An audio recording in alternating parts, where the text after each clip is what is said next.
Bienvenidos a TVGT y a nuestra edición número 15 del programa Al Objetivo. Soy Scarlett Caseros y me acompaña en esta oportunidad Araceli Diegues. Hoy quiero hablarles como ciudadana, como madre de familia, como esposa, como ser humano. Lamentamos profundamente el vil asesinato de la capitán Morente Catalán. Es lamentable ver que en Guatemala cada día existen asesinatos de esa manera. Sabemos que el índice de violencia ha aumentado en estos últimos meses. Es una vergüenza que en nuestro país exista la indiferencia por parte de las autoridades que deben proteger a nuestro país. Muchos dicen, porque es del ejército, porque es una figura que representa la seguridad nacional. No se trata de eso, queridas familias. Se trata de que la capitán también representa a muchas mujeres que han sido violentadas de esa manera, que han sido asesinadas en manos del crimen organizado. Una madre de familia que estaba huyendo con su hija en un vehículo para salvarle la vida. 5 impactos de bala en la parte trasera del vehículo. Y nos han querido hacer creer y nos quieren hacer pensar que fue un asalto. Yo les hago una invitación a las autoridades competentes para que investiguen ese vil asesinato y los que se han cometido. El día de ayer también mataron a un joven de 23 años al ingresar a su trabajo en un car wash en la zona 11. ¿Qué está pasando en Guatemala? Ministro de Gobernación, por favor, póngase a trabajar. Director de la Policía Nacional Civil, a usted le hace falta mucha estrategia para tener segura nuestra ciudad. ¿Cuánto más vamos a ver a partir de ahora? A las autoridades competentes, por favor, investiguen este asesinato y el asesinato también del joven que asesinaron ayer al entrar a su trabajo, y así como otros asesinatos que han habido últimamente. Es una vergüenza, ¿verdad, Araceli, que estamos viviendo esto en Guatemala? Sí, vergüenza, una tristeza y sí que nuestras condolencias para la familia catalana.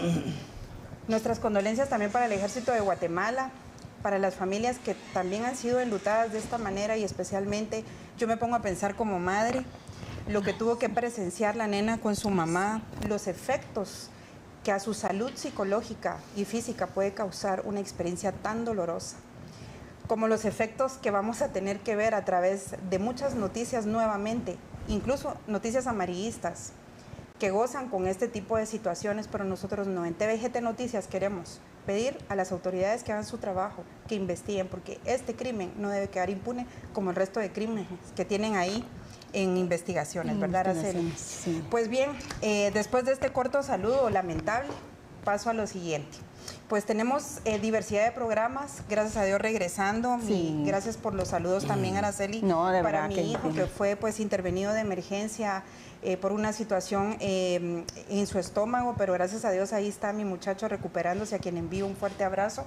Es un valiente y por él estoy acá. Él me dijo, mami, no puedes dejar de ir a TVGT Noticias, por favor llega, ¿verdad? Entonces aquí estamos y tenemos una variedad de temas, y hoy tenemos un invitado especial. Cuéntanos de quién se trata, Araceli. La verdad es un invitado súper especial, ha estado en política, es ahí sí que un hombre multifacético también en todos los aspectos.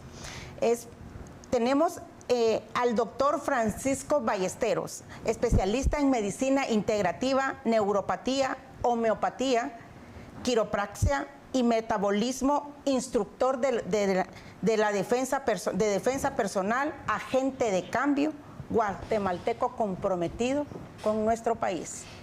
Entonces le damos la bienvenida a Francisco Ballesteros. Conocido también como el arquitecto de salud. Qué grato tenerlo por acá, doctor, bienvenido. Gracias, muy amables a ustedes por el interés y por hacer lo mismo que hacemos nosotros, que realmente le llamamos el ejercicio libertario de la ciudadanía.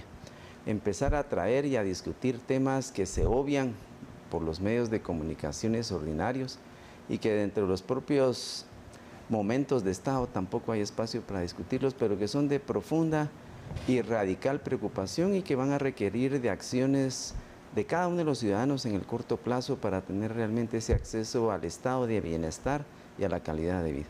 Muchísimas gracias, doctor. Sabemos que pues todas esas opiniones son valiosas, nos están viendo fuera de Guatemala. Un saludo también para todas esas personas trabajadoras que hacen lo posible por hacer de Guatemala una mejor nación, a nuestros chapines que nos están viendo también a nivel internacional. Yo he tenido el gusto de conocer al doctor en el pasado, yo no sé si usted se recuerda de mí, pero yo le conocí en esa faceta de instructor de defensa personal.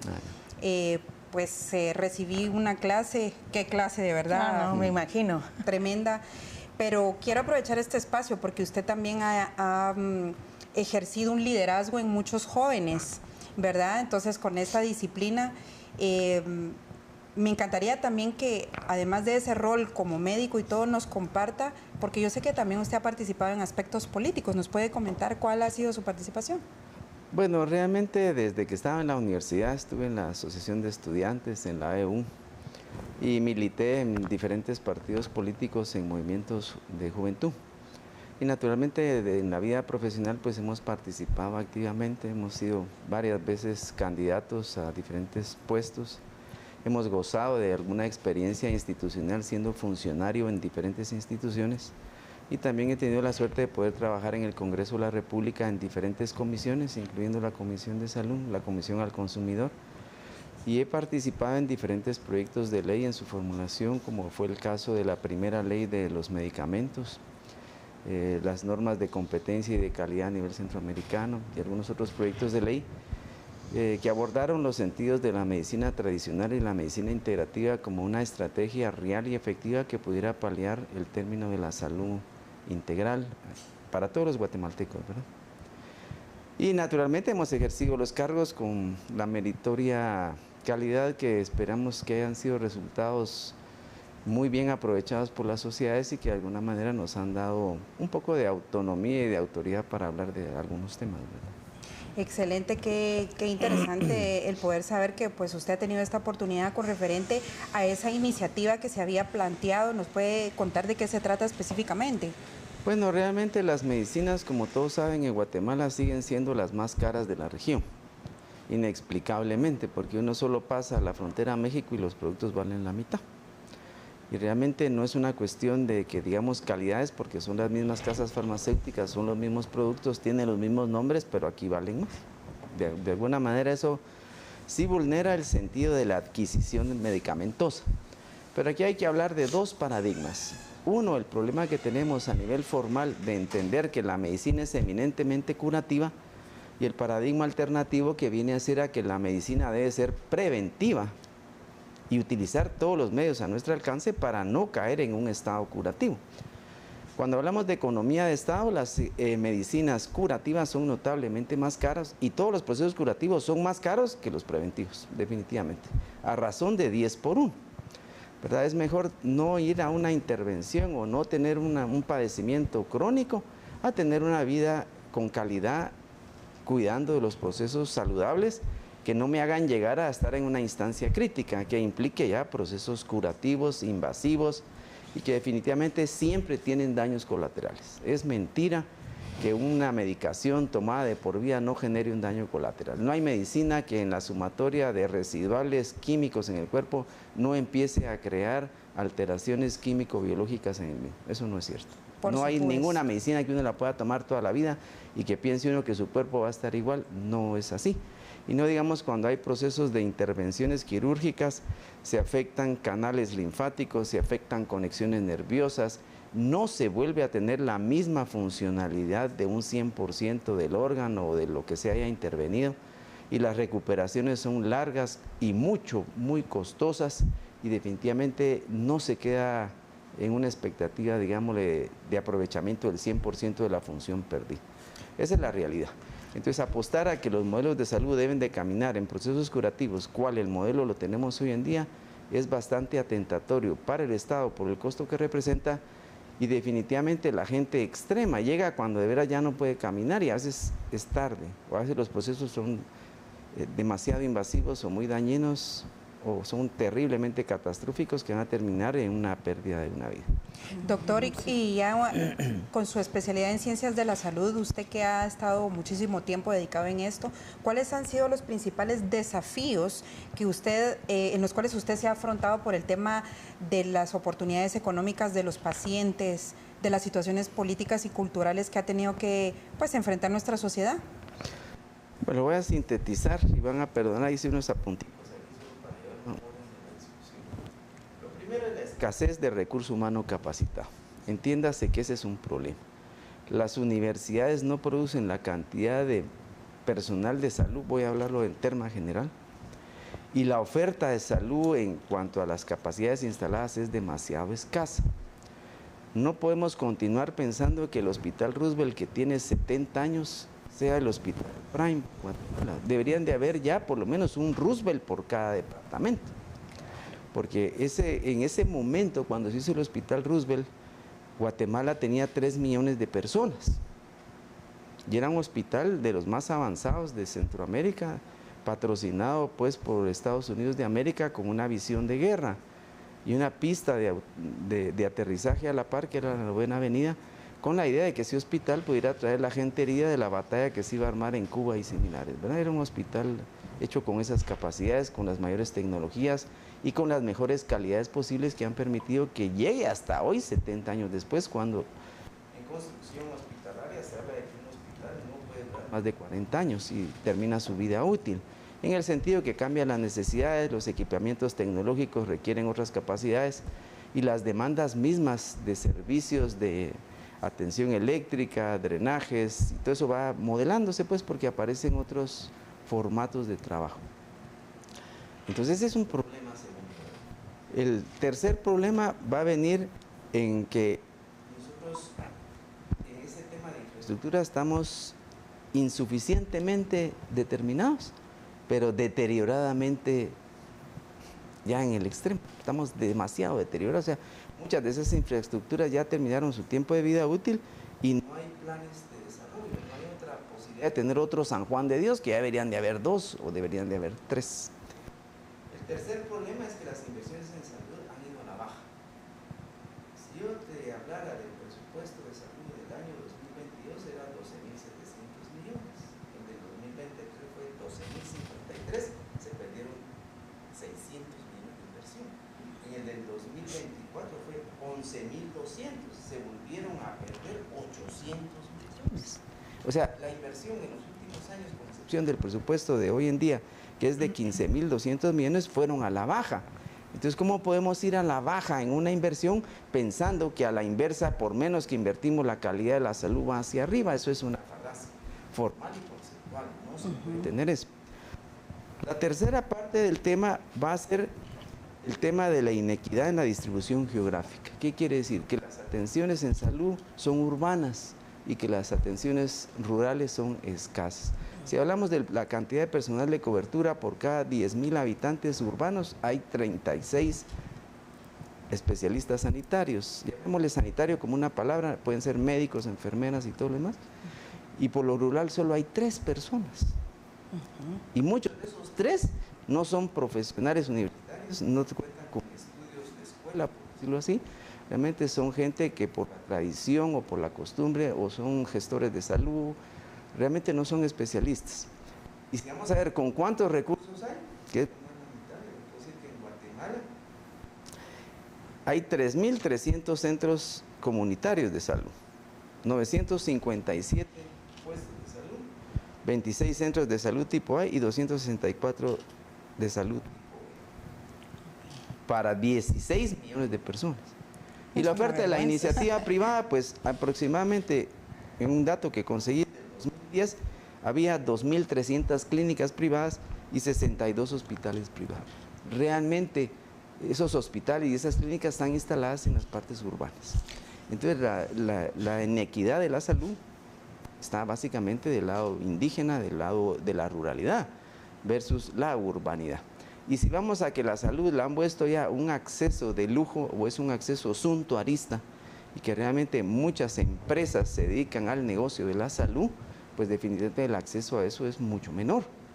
Si usted no tiene un seguro, ni piense ir a un hospital o a una clínica. Y luego la estandarización que han creado los seguros, pues definitivamente predispone el atender o no cierto tipo de enfermedades. Y la segunda cosa que pasa con la distribución geográfica es que Guatemala es diversa, diferentes alturas, diferentes climas, y las cualidades endémicas y pandémicas de las regiones y las enfermedades son eminentemente localizadas, pero se compra lo mismo. El Estado compra lo mismo y lo manda a los centros de salud. Uno va a áreas, el anaquel vacío, pero ahí arriba hay un poquito de cosas que nadie las usa porque eso aquí no se aplica. Entonces también la distribución de un recurso de adquisiciones racionalizado por la distribución geográfica y la incidencia de las enfermedades sería lo razonable para poder eficientar el sistema de la salud, considerando que es eminentemente curativo y muy poco preventivo. Esa es la principal justificación, ¿verdad, Araceli? Exacto. Y doctor, disculpe, ¿cuál es la percepción de la calidad de vida en la sociedad, usted cree? Bueno, si hablamos de calidad de vida, yo voy a hacerles un planteamiento holístico, ¿verdad? Me voy a desapartar de lo que podemos pensar que la gente quiere ver la salud estrictamente del tema fisiológico, que mi cuerpo funcione bien. Pero nosotros somos sentimientos, somos emociones, somos mente. Totalmente. Y muchas enfermedades fisiológicas también afectan los sentimientos, emociones y mentes, y viceversa. Entonces resulta que el estrés crónico, la ansiedad, la depresión, entre comillas, que parecieran cosas de la mente, sí tienen efectos fisiológicos o son consecuencia final de efectos fisiológicos que no fueron controlados y que desencadenaron en ese tema. Hasta el Alzheimer, el Parkinson, tienen que ver por una inflamación crónica de bajo grado que se descuida y llega hasta el extremo de que nos embrutece. Pues hay demencias ya comprobadas. Entonces la ansiedad y la depresión, ¿se pueden declarar una enfermedad?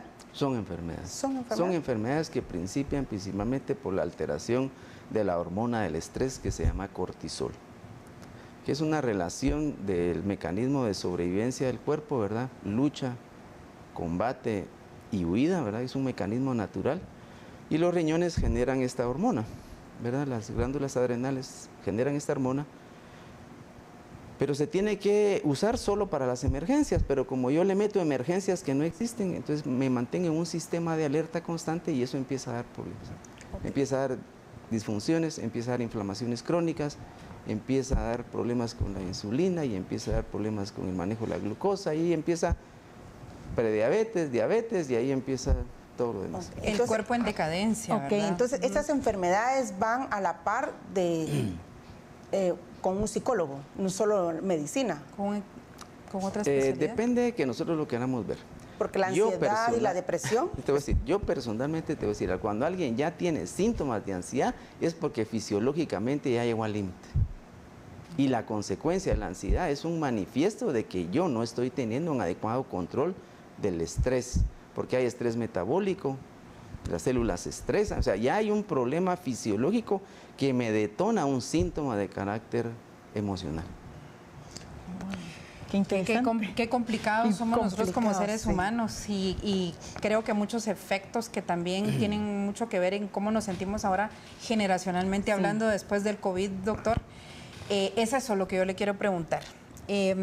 Los efectos reactivos que usted ha podido analizar a través de esta situación que se dio por la pandemia desde el 2020, por el uso de las vacunas, ¿cuáles son los desafíos que usted ha visto? ¿Cuáles son las amenazas que podemos ver como yo padecí? No sé si tú padeciste de COVID, sí, te pusiste las vacunas. Sí, yo me puse todas las vacunas. Llegamos a un momento en que nosotros no sabíamos ni qué hacer, si ponernos las vacunas o no, y resulta que yo me puse una vacuna y ya tenía COVID. Sí, y hay muchas afecciones físicas que no sabemos si son a raíz de esto, pero que no la teníamos antes. Sí. La Organización Mundial de la Salud y la Organización Panamericana de la Salud ya sacaron que el 30% de las personas vacunadas han presentado incidencias en temas respiratorios y en temas cardiovasculares.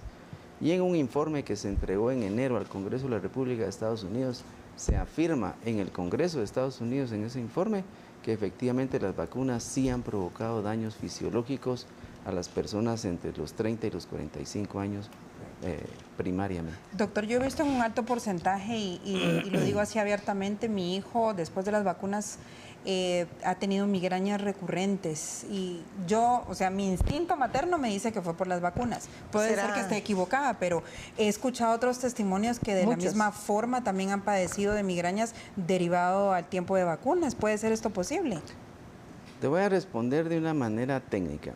Para nosotros hacer una afirmación de que categóricamente la vacuna produjo eso, tendríamos que hacer un estudio de una serie de casos, es decir, agarrar 10.000 casos. Y 10.000 casos, o rebuscámoslo, 1.000 casos de personas que después del COVID presentaron migrañas. Y hacer un estudio longitudinal que agarrara qué tipo de vacuna se puso, cuántas veces se las puso, si hubieran exámenes de salud del momento previo a ponerse las vacunas comparados con los momentos, para establecer si hay una adyacencia, una indigencia fisiológica que pudiera determinar que por eso son las migrañas, concretamente. Y a partir de ahí decir efectivamente sí, en estos 10.000 casos estas personas presentaron evidencia estadísticamente significativa de que sí, por haber usado la vacuna de X marca o Y marca, efectivamente generaron un aumento de la cantidad y densidad de las migrañas, porque hay diferentes tipos de migrañas, ¿verdad?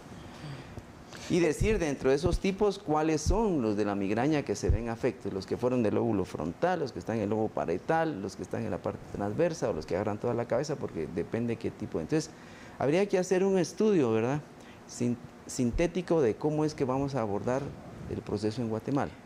¿Qué pasa con nosotros los guatemaltecos? Y voy a hablar de las universidades.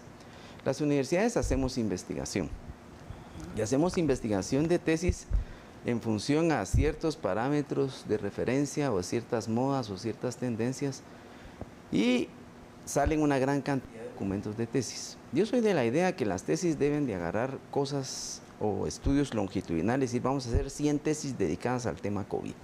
Entonces vamos a ver la relación, si existe o no, entre los efectos COVID del hígado, efectos COVID intestino, y empezar a hacer una serie de tesis que investiguen pues esos muy específicos temas, para poder decir, tener en un longitudinal de 100 tesis, decir efectivamente sí, las tesis demostraron todo eso. Y la segunda parte es las investigaciones académicas de fondo, es decir, bueno, con el Ministerio de Salud, las principales enfermedades son estas y estas y estas, y entonces un convenio con la Universidad Galileo, vamos a hacer este estudio, con la Universidad del Valle vamos a hacer este estudio, y el Ministerio empezar a estudiar en los casos guatemaltecos la verdad o no de las incidencias que pudieran haber en algunas enfermedades. Porque estos todos son efectos reactivos de las vacunas. Sí, como en un alto porcentaje, doctor, si me pudiera dar su opinión en un minuto, hay un alto porcentaje de personas que después del COVID, y me incluyo, quedamos con molestias en las coyunturas. La mayoría. ¿Verdad? La mayoría. Entonces, ¿cuál es su opinión al respecto? En un minuto, por favor. Bueno, te voy a decir, hay que ver si están bien los riñones, si no el COVID realmente afectó la capacidad de drenado de los riñones, si se está haciendo una adecuada función renal, porque esos son cristales que se acumulan ahí. Por otra razón, no ahora las articulaciones, o se desgasta el tejido sinovial, o empiezan a haber cristales en las articulaciones, o es una reacción inmunológica. Tienes 3 probabilidades, ¿no? Que las inmunologías van a llevar a artritis o artrosis, y las otras, los cristales, pues vuelven a lo mismo, deterioran el tejido, y finalmente, hasta no entender qué le está pasando a tu articulación, no podríamos tener una propedéutica a seguir o un protocolo a seguir. Ya. Pero Entonces, vienen los peros. dañaron. Muchos de estos procesos, que es lo que hace la medicina integrativa, a veces lo que quieren son desintoxicaciones, ¿verdad? La gente, podemos decir, está muy intoxicada de tanto químico que nos meten en las comidas, de tanto químico que las comidas procesadas nos dan, de estar comiendo aceites de mala calidad o no estar comiendo de la forma correcta, pues el cuerpo nos hace frente y nos apoya siempre. El cuerpo va a acomodarse, el cuerpo es principalmente hecho para ser acomodado. Aunque uno esté muy enfermo, uno continúa viviendo y se acomoda. Entonces, procesos de desintoxicación, los famosos baños de vapor, dietas alternativas que ayuden con un detox de minerales pesados, todo eso empieza a descartar las probabilísticas de que sean esos problemas, y entonces empiezan a aparecer realmente las causas. Entonces hay que abordar las causas, ¿verdad? No tanto consecuencias, es fácil las consecuencias, y a la gente le gusta la consecuencia. Pues muy interesante lo que dice, doctor. Estamos aquí hablando de todo un poco, de política, de salud, con el doctor Ballesteros y realmente es algo muy importante que usted no se mueva de ahí. Nos vamos a una pausa y regresamos.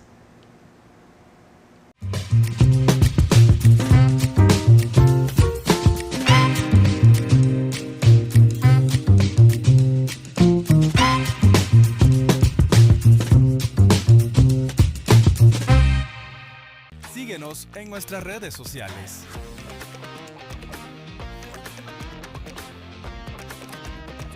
Solo por TVGT. March Reyes busca promover el diálogo desde la visión única y valiosa de distintas generaciones en torno al presente del país, con un programa fresco y dinámico donde se discuten temas de actualidad con el objetivo de lograr la colaboración intergeneracional que nos permitirá aprender de la experiencia y las nuevas ideas para enfrentarnos a los desafíos actuales y podamos construir una Guatemala libre y próspera, todos los martes a las 19 horas y jueves a las 18 horas, solo por TVGT. Los padres Reyes Mendoza y Florian Castillo hablan sin miedo a la verdad en un espacio como nunca antes visto. Política, economía, religión y muchos temas más, abordados de una forma directa y sin tapujos. Todos los viernes a las 18 horas por TVGT. Entrevistas amenas con invitados especiales, análisis de la coyuntura nacional de la mano de Carlos Hoffman. Bienvenido Omar al show de Hoffman. No, hombre, qué alegre estar en este sillón tan famoso ya de la televisión, por favor. Hoy, ¿de qué sirvió todo el esfuerzo que hicimos para la reforma financiera si tenemos un hombre que cuando le preguntan sobre el presupuesto dice pela? Todos los lunes, miércoles y viernes a las 20:30 horas, solo por TVGT. Carlos Córdoba explora el entorno económico de Guatemala con un enfoque en la libertad de mercado y las oportunidades bursátiles. Este programa ofrece una visión clara de cómo las empresas pueden prosperar con menos restricciones y mayor competitividad. Economía de mercado. Miércoles 6 de la tarde y los viernes a las 7 de la noche. Solo por TVGT. Temas tabús, sexualidad, salud, moda y belleza. Wendy y Araceli ofrecen entrevistas y análisis con un enfoque fresco y sin prejuicios, dirigido a un público diverso que busca respuestas y consejos prácticos en un ambiente relajado y ameno. Todos los martes a las 20 horas, ¡Qué mujeres! Voces sin filtro. Solo por TVGT. Al Objetivo, un programa de impacto social que muestra la realidad de Guatemala y las maneras en que se puede hacer patria desde criterios e iniciativas que logran formar agentes de cambio para un mejor futuro. Todos los jueves a las 11 de la mañana. Solo por TVGT. Piénselo con Roberto Villate. El maestro, abogado y político Roberto Villate ofrece un análisis profundo de la realidad nacional, abordando problemáticas desde un enfoque jurídico, político y social. En este programa de opinión, Villate invita a la reflexión y al debate, aportando un enfoque crítico y fundamentado, ideal para quienes buscan entender el trasfondo de las noticias y el impacto de las decisiones políticas en la sociedad. Solo por TVGT. Hola, ¿qué estoy haciendo? Y básicamente esperando que termine el año y si es posible el mundo también. Una propuesta de trabajo, acepto, dale, sí, contá conmigo. Sí, no importa que no sé de qué se trata. Con tal de que no haya un muchacho de Izabal y un burro. Ah, sí tengo que ir a Izabal. Pero el burro por lo menos lo puedo elegir yo, ¿cierto? Solo por TVGT. El resumen de los eventos deportivos más destacados a nivel nacional e internacional, con entrevistas exclusivas, coberturas de eventos y análisis especializado. Pareciera ser que fue una película que el equipo de comunicaciones ya la había visto y no reaccionó. El equipo blanco ante Municipal. Un programa que reúne a todos los apasionados del deporte, todos los lunes a las 18 horas, solo por TVGT. El pastor Luis Camarena lidera un espacio que permite el intercambio de información y opiniones sobre diversos temas que afectan a la población nacional e internacional.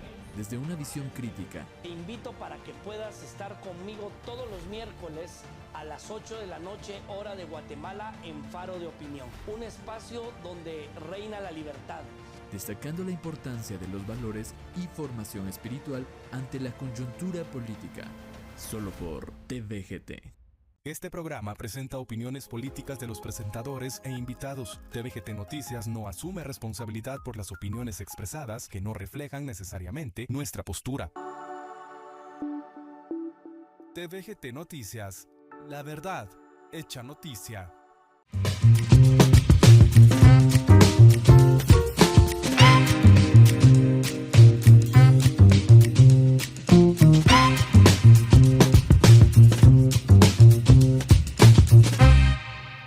De vuelta aquí en el programa Al Objetivo y tenemos como invitado al doctor Ballesteros, especialista en medicina integrativa. Araceli. Sí. Doctor, sobre la eficacia del modelo de atención primaria en la reducción de enfermedades prevenibles y la mejora del bienestar comunitario, ¿qué nos puede decir? Bueno, yo les puedo comentar y voy a hacer textual, aunque les voy a leer para ilustrar si es o no eficaz. De acuerdo a la Organización Panamericana de la Salud, se define que es un enfoque de salud que incluye a toda la sociedad y que su objetivo es garantizar el mayor nivel posible de salud y bienestar y su distribución equitativa mediante la atención centrada en las necesidades de la gente. A partir de este concepto, y para desmenuzarlo correctamente, pues definitivamente no toda la sociedad está participando en resolver el problema de la salud. Estrictamente el Estado y esfuerzos de la iniciativa privada una vez sean de renta. Caso contrario, vemos muy pocas campañas gratuitas que pudiéramos decir en favor de la población. Lo segundo, el tema del bienestar. Cuando usamos la palabra bienestar es en los 4 sentidos: emocional, sentimental, fisiológico y el tema de los sentimientos. Ese es un bienestar. Cuando yo digo que una sociedad tiene bienestar, se refiere a que sus 4 cuerpos están equilibrados y no tengo problemas en ninguno de esos cuerpos para que la gente se pueda sentir bien, cosa que aquí no es así. Y lo mencionabas tú al inicio del programa, la ejecución de la violencia, un estado de no bienestar.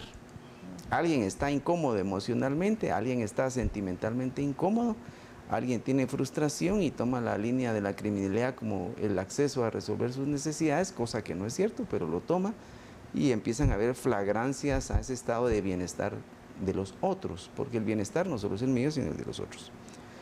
En el tercer punto, pues básicamente la distribución equitativa. Ya sabemos que aquí hay una discrepancia entre lo que es rural y lo que es urbano, y inclusive lo que es por etnia. No es lo mismo ser ladino que ser indígena para los accesos a la salud. Y las barreras idiomáticas en el acceso a la salud son un problema estructural.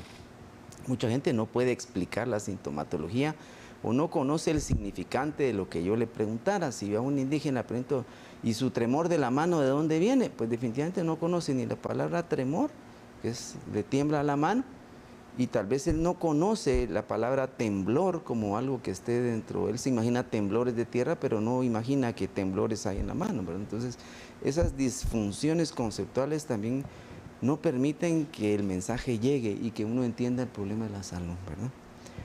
Y definitivamente la tercera y última cosa es que si la atención ha sido centrada en las necesidades, lo explicaba yo. Cada región tiene necesidades específicas, cada clima tiene particularidades específicas. No es cierto que haya malaria a 3.000 metros de altura. Los moscos de la malaria están hasta 150, 250 metros de altura sobre el nivel del mar. Solo esos territorios van a tener malaria, pero sin embargo llegan a los cuchumatanes medicamentos para la malaria. Sí, ¿verdad? Correcto. O sea, eso hace que definitivamente a la discusión del concepto te puedo decir de que no hay una eficacia en el tema de la atención primaria. Y eso, si lo refiéramos a datos, sería más lamentable, ¿verdad? Me imagino, doctor, y como sé que nos están viendo también en el interior, un saludo a toda esa gente linda del Quiché. Algo que puede favorecer también el ampliar este tema es que usted pues, nos pueda compartir qué es medicina integrativa y realmente cuáles serían los beneficios de poder trabajar con la medicina integrativa en el sistema de salud. Bueno, realmente la medicina integrativa, y voy a leer el concepto, porque me gusta ser categórico en los conceptos, ¿verdad? Básicamente es la combinación de terapias convencionales de la medicina alopática con prácticas alternativas basadas en evidencia científica. ¿Por qué se pone la evidencia científica? Porque la medicina tradicional o la medicina cultural, pues realmente es eso, es un ejercicio experimental que a lo largo de 200, 300, 500 años ha demostrado que sí coadyuva a la mejora de una condición de salud, pero no se ha demostrado eficientemente en un estudio longitudinal si eso es ciertamente válido. En la medicina alopática se tiene el efecto placebo y yo soy de la teoría del efecto no placebo. ¿Verdad? El efecto placebo es que a unos sí les dan el medicamento y a otros no se dan, y en un grupo de control y en un grupo de estudios se discrimina cuál es la discrepancia que hubo entre el que sí tomó efectivamente el medicamento y quien no lo tomó. Pero hay personas dentro del tema placebo que se curan también, y eso es el efecto del no placebo. ¿Por qué se curó? ¿Por qué se curó si no le dimos el medicamento? Quiere decir que hay una instancia, hay una afectación mental, hay un efecto que pasa en ese paciente que mejora, pero no tomó nada.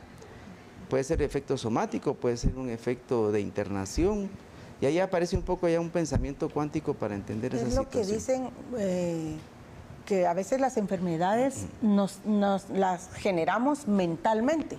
Las somatizamos. Son somáticas, ¿verdad?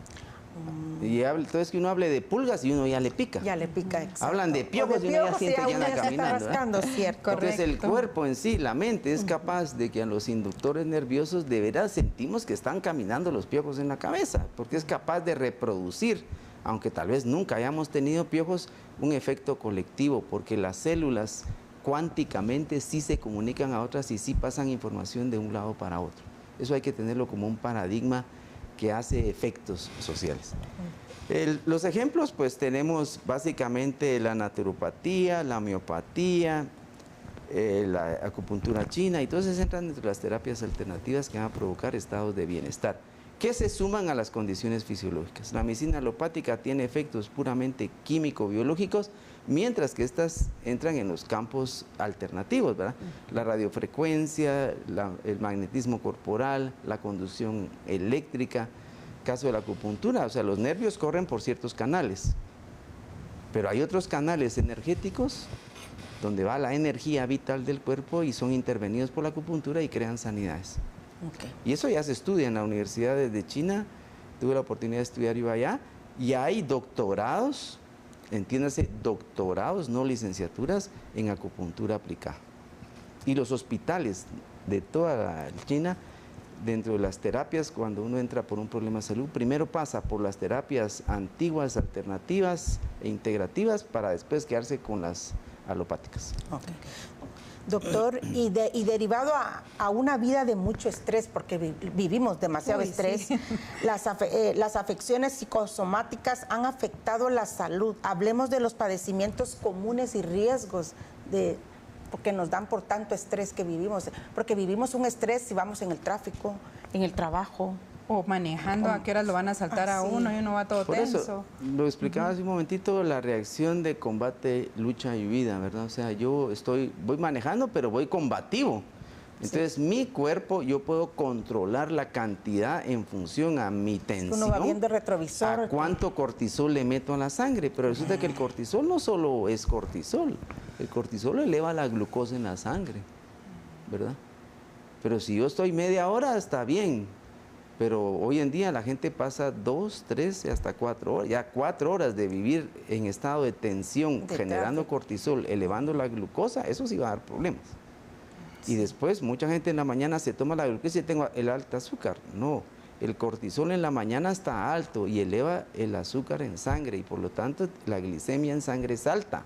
No es que usted todavía tenga diabetes, y la gente a veces se confunde mucho y son pocos los especialistas que le ordenan a usted primero, antes de ver si tiene diabetes, hágase un examen de cortisol en ayunas y le vamos a medir la insulina para ver cuánta insulina le está corriendo en el torrente sanguíneo, y entonces vamos a determinar si lo que usted tiene como un índice alto de azúcar, que tenga 100, 120, no es consecuencia de cortisol y muy poca consecuencia de una glicemia elevada por lo que comió o por un exceso de azúcar corriendo en el torrente sanguíneo y una mala recepción en las células porque la insulina no está permitiendo que ese combustible entre a las células, por ejemplo. Entonces, no siempre que tengamos la azúcar elevada va a ser que porque tengamos diabetes. No siempre. No siempre. No siempre. Los niveles porque de muchos estrés dicen, predisponen. tengo la azúcar elevada, pero no son declarados diabéticos. Es que por eso es importante el chequeo médico para determinar, ¿verdad? ¿Qué es? Hay mucha confusión con eso, ¿verdad, doctor? Sí, lo que pasa es que, digámosle, a alguien le interesa vender el glucómetro si te tomes el azúcar a cada rato, pero la glicemia real es la glicolizada. Cada 3 meses usted se lo toma y ahí le va a salir un parámetro, de 4.5 hasta 14. Y usted tiene que estar sano a no más de 5.3. Y eso va en función a la edad que usted tenga. Pasa de 5.3, se empiezan a haber ya complicaciones serias. Ya empieza usted a tener resistencias fuertes a la insulina, después cae en lo que es prediabetes y ya a partir de 6.5 considérese diabético. Pero la incidencia es de 10 años atrás, usted viene con ese problema de hace 10 años atrás. De ahí que en las acciones integrativas lo que se busca es que la gente utilice la comida como su medicina.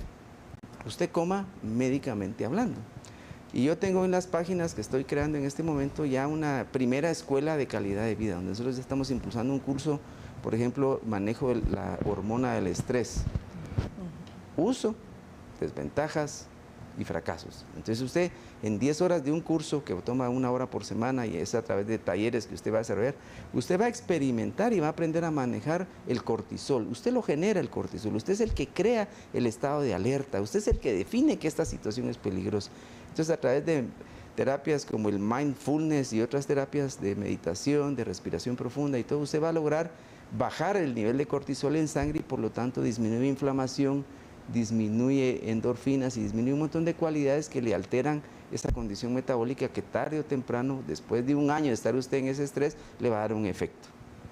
Y un efecto mal manejado lo va a llevar a una crisis. ¿Verdad, doctor? Entonces, no todo termina en un psicólogo. Ya les dije, la mente es el último estadio de la consecuencia, ¿verdad? Así como la mente crea, también a la mente le llegan los últimos resabios. ¿Y qué va a hacer el cortisol? Pues le da problemas de memoria, le afecta el hipocampo, empieza a tener problemas cognitivos, empieza a problemas de falta de atención. Entonces tomes esto, y tomes esto, y tomes esto. Entonces empieza a meterle un químico que tal vez no es la solución al problema, sino el problema es manejar la causa, la generación, y es una generación barata. Cuando uno compara la relación del costo curativo con el costo preventivo y cuando uno se mete a la medicina integrativa, pues estás hablando que básicamente es el 35% de inversión.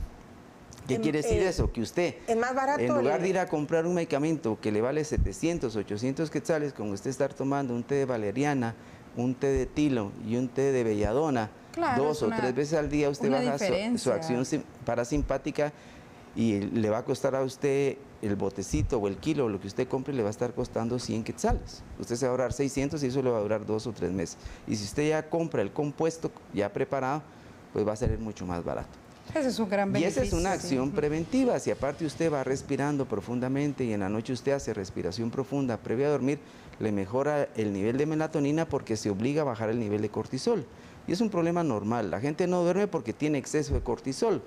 Por eso es que recomendamos no ver pantallas 1 hora o 2 horas antes. ¿Por qué? Porque me excita, ¿verdad? Eso de estar scroll, pasa y pasa y pasa, y esto sí me interesa, y eso me interesa, me genera yo mismo un estado de ansiedad, un estado de búsqueda, ¿verdad?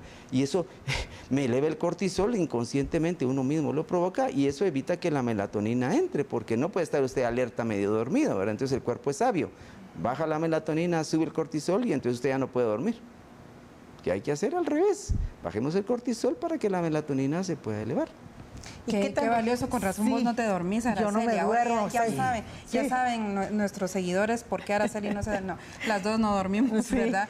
Pero es un beneficio. Es un beneficio, pero doctor, ¿qué es recomendable? ¿Tomar el magnesio en la noche o la melatonina? Porque a veces, en mi caso, me cuesta dormir. Miren, pues son 2 temas aparte. El magnesio principalmente les va a servir para mejorar la conectividad en los nervios y es un mineral que en la sociedad guatemalteca es deficitario. Es deficitario lo que tiene que ver con la mejora de la cualidad del nervio como tal, fisiológicamente hablando. Vitamina B1, vitamina B6, vitamina B12. Vitamina D es deficitaria la gente no se asolea mucho tiempo en la sombra, y la vitamina K2. A partir de que usted estuviera bien vitaminado, vamos a hallarle que sus parámetros sean normales y sus nervios lo van a percibir, de inmediato usted empieza a tener mejores condiciones. Y la melatonina se produce en el intestino, entonces si usted tiene inflamación crónica intestinal o usted tiene disbiosis intestinal, que su biota intestinal no esté bien, no esté adecuadamente balanceada, o tiene algún tipo de parasitosis de bajo grado, cuando yo le pregunto a la gente, ¿hace cuánto se desparasitó? Nunca me he desparasitado, entonces usted tiene parásitos visibles y parásitos no visibles.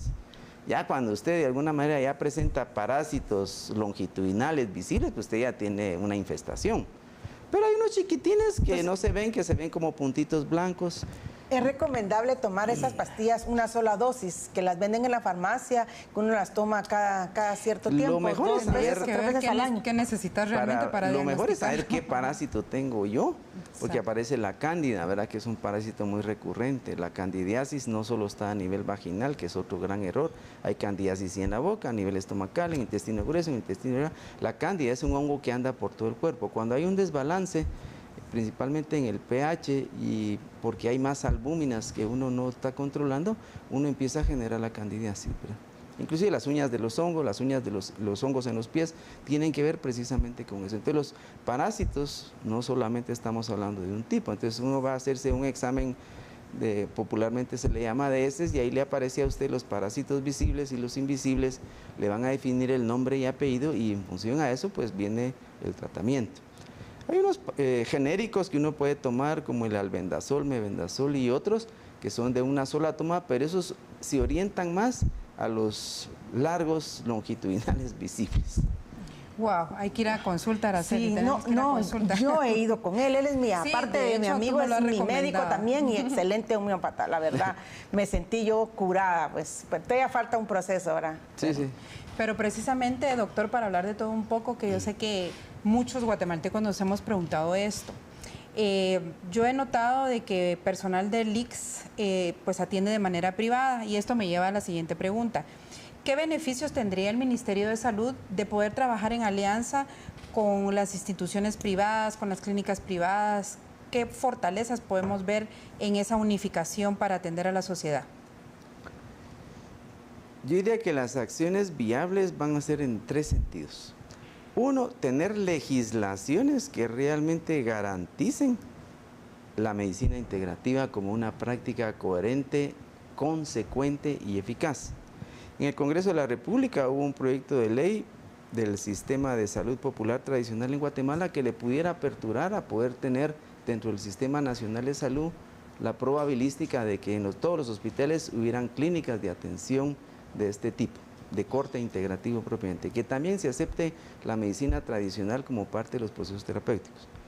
La otra parte es la formación. Es necesario que nosotros tengamos programas académicos especializados en las universidades como en las propias escuelas de enfermería y otras más que nos permitan hacer. Y aquí voy a traer a colación que la Facultad de Biología Química de la Universidad de Galileo ya ha principiado con programas y cursos de medicina integrativa para sus alumnos, ¿verdad?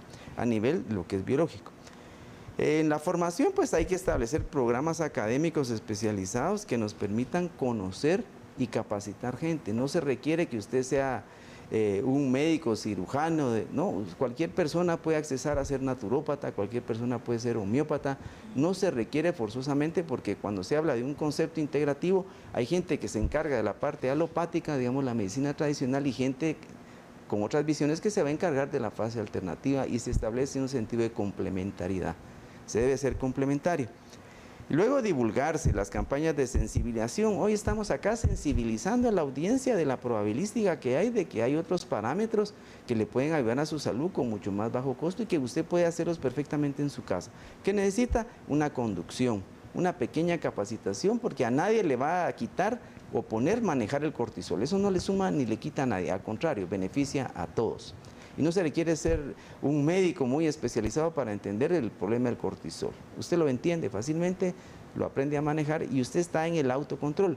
Cuando yo me definía como arquitecto, yo decía, bueno, yo soy arquitecto. ¿Por qué? Porque la gente dice, es el arquitecto de su destino, le dicen a uno. Pero yo puedo ser el arquitecto del destino de mi salud. Yo puedo ser el constructor. Entonces dije, nosotros tenemos que ir un más adelante. Lo que necesita el país es como que usted contrate a un ingeniero, la casa le queda fea, contrate a un arquitecto, la casa le queda bonita.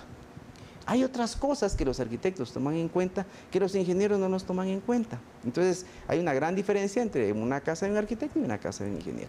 Y cuando hablamos de la salud, pues va a haber una diferencia significativa en alguien que sea solo médico de una cosa, a que usted esté trabajando en un concepto integrativo. Definitivamente usted va a tener un mejor concepto de bienestar y un concepto más en su control de salud.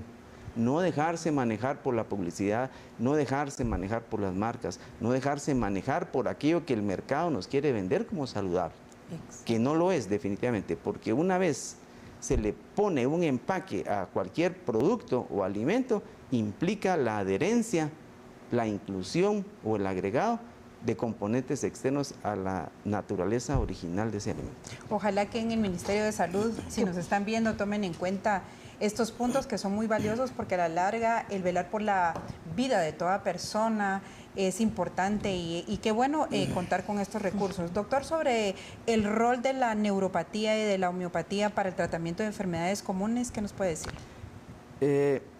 Básicamente la medicina integrativa toca 5 conceptos, los voy a mencionar para que quede claro.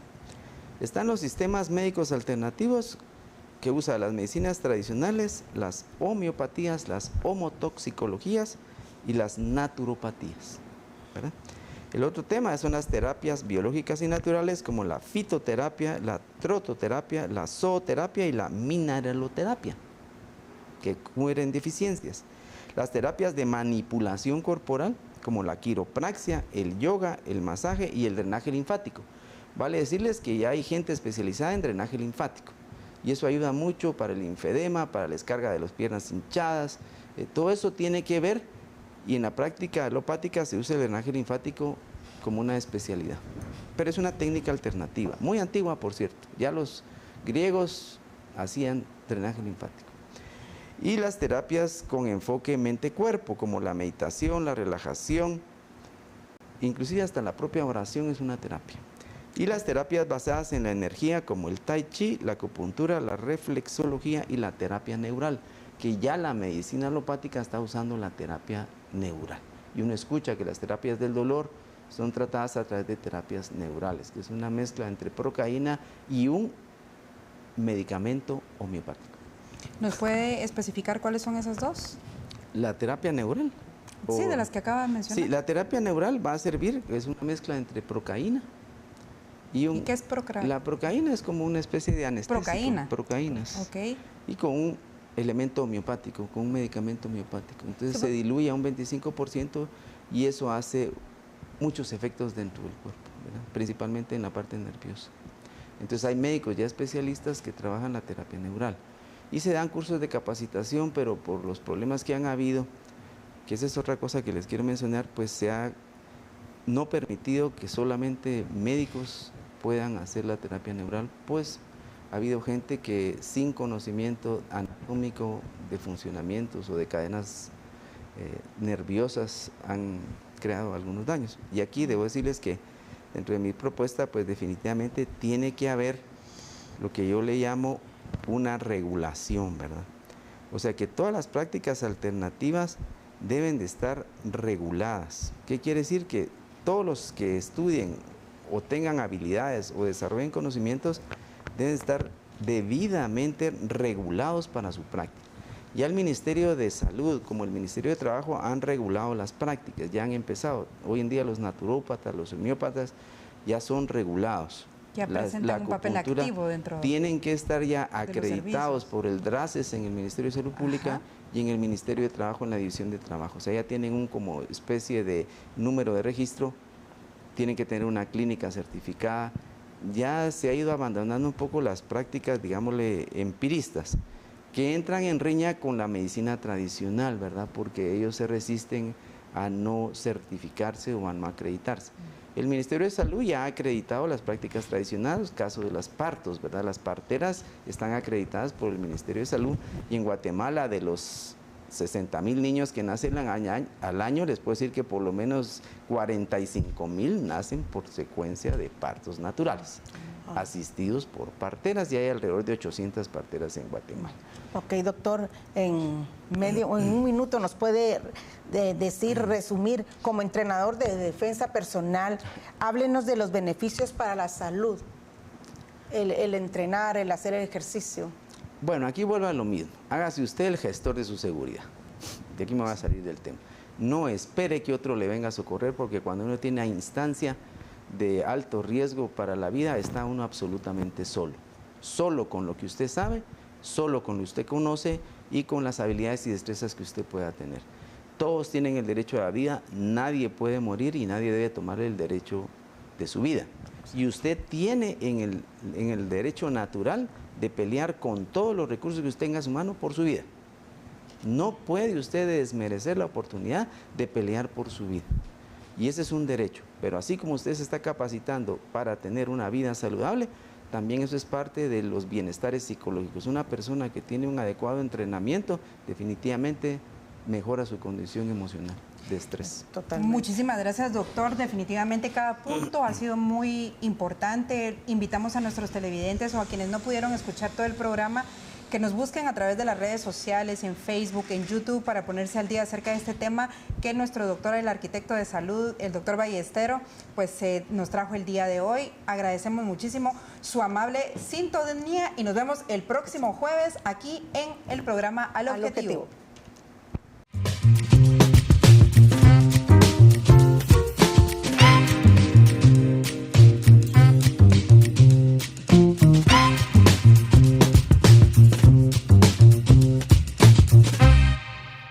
Síguenos en nuestras redes sociales.